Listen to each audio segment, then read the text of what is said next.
प्रश्नावली 9.3 का 15वां प्रश्न है। चतुर्भुज एबीसीडी के विकर्ण एसी और बीडी परस्पर बिंदु O पर इस प्रकार प्रतिच्छेद करते हैं कि एरिया ऑफ एओडी बराबर एरिया ऑफ बीओसी है। तो सिद्ध कीजिए कि एबीसीडी एक समलंब है। तो हमने एक चतुर्भुज बनाया और उसके दो विकर्ण बनाए, दोनों कहाँ पे काटते हैं? बिंदु O पे। हमको दिया है एओडी और बीओसी बराबर है। तो देख लो एओडी कहाँ है? एओडी है हमारा ये, एओडी ये है, ठीक है। और बीओसी कौन सा ये है? बीओसी है हमारा ये वाला। इन दोनों के एरिया हमको बराबर दिए गए हैं। केवल इतना दिया गया है कि इन दोनों के क्षेत्रफल बराबर है और हमको सिद्ध करना है कि एबीसीडी एक समलंब है। तो समलंब होता क्या है? ऐसा चतुर्भुज जिसकी सम्मुख भुजाओं का एक युग्म समांतर हो उसको हम कहते हैं समलंब चतुर्भुज, ठीक है। तो हम क्या करते हैं, देखो दिया है दिया है, लिख लेते हैं इसी को। एरिया ऑफ एओडी बराबर एरिया ऑफ बीओसी। और सिद्ध क्या करना है? सिद्ध करना है कि चतुर्भुज जो एबीसीडी हमको दिखाई दे रहा है चित्र में एक समलंब है।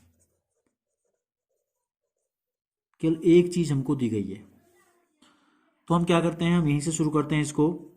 जो चीज हमको दी गई है एरिया ऑफ एओडी बराबर एरिया ऑफ बीओसी, समीकरण नंबर 1 ले लिया हमने इसको। अब हम क्या करते हैं, देखो इस दोनों में इन दोनों में यानी कि या तो हम जोड़ देते हैं सीओडी या एओबी भी जोड़ सकते हैं, सीओडी भी जोड़ सकते हैं। हम इसके समीकरण 1 के दोनों पक्षों में क्या करते हैं, एरिया सीओडी जोड़ देते हैं। क्या होगा देखो, जब हम इसमें ये जोड़ देंगे इतना तो ये क्या बन जाएगा? ये बन जाएगा पूरा ये वाला त्रिभुज। और इसमें ये जोड़ देंगे तो ये भी पूरा ये त्रिभुज बन जाएगा। तो देखो एरिया ऑफ एओडी हमारे पास पहले से मौजूद था, हमने इसमें एरिया ऑफ सीओडी जोड़ दिया। इसी प्रकार यहाँ एरिया ऑफ बीओसी था, इसमें हमने जोड़ दिया एरिया ऑफ सीओडी। अब हम क्या करते हैं, देखो एओडी और सीओडी, ध्यान से देखो यहाँ एओडी सीओडी, इन दोनों को जोड़ा तो पूरा बन गया इतना, क्या? एसीडी। इसको हम कहेंगे एरिया ऑफ एसीडी। और इसमें ये जोड़ा जब हमने तो यह है बीओसी और यह है सीओडी। बीओसी और सीओडी जुड़ गया तो ये बन गया बीसीडी, ठीक है। क्या बन गया? BCD, area of BCD. ये हो गया हमारा समीकरण नंबर 2। अब समीकरण 1 और ये समीकरण 2 है। अब देखो क्या प्रमेय आपको बताया था कि क्या था वो प्रमेय? वो प्रमेय ये था, अगर एक ही समांतर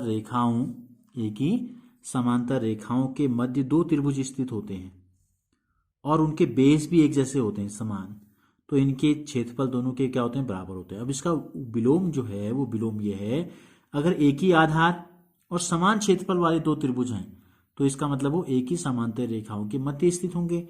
अब ये देखो इन दोनों त्रिभुज जो हमने यहाँ लिखे एसीडी और बीसीडी, चित्र में हम देखते हैं एसीडी, देखो एसीडी में क्या कॉमन है? सीडी। बीसीडी में क्या कॉमन है? सीडी। तो यानी कि सीडी पे खड़ा है एसीडी और सीडी पर ही खड़ा है बीसीडी।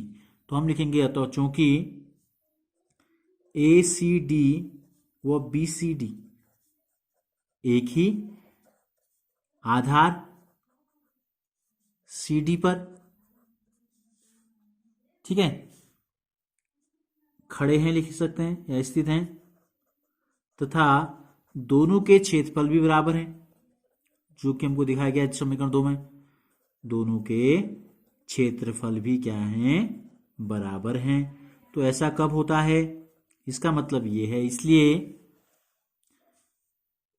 ए सी डी, ठीक है, त्रिभुज ए सी डी लिख लें, व त्रिभुज बी सी डी एक ही समांतर रेखाओं के मध्य स्थित होंगे।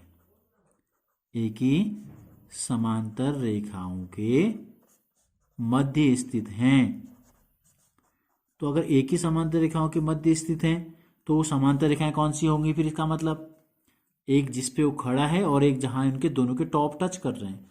तो ये हो गया A B parallel to D C, अर्थात ए बी समांतर है डीसी के।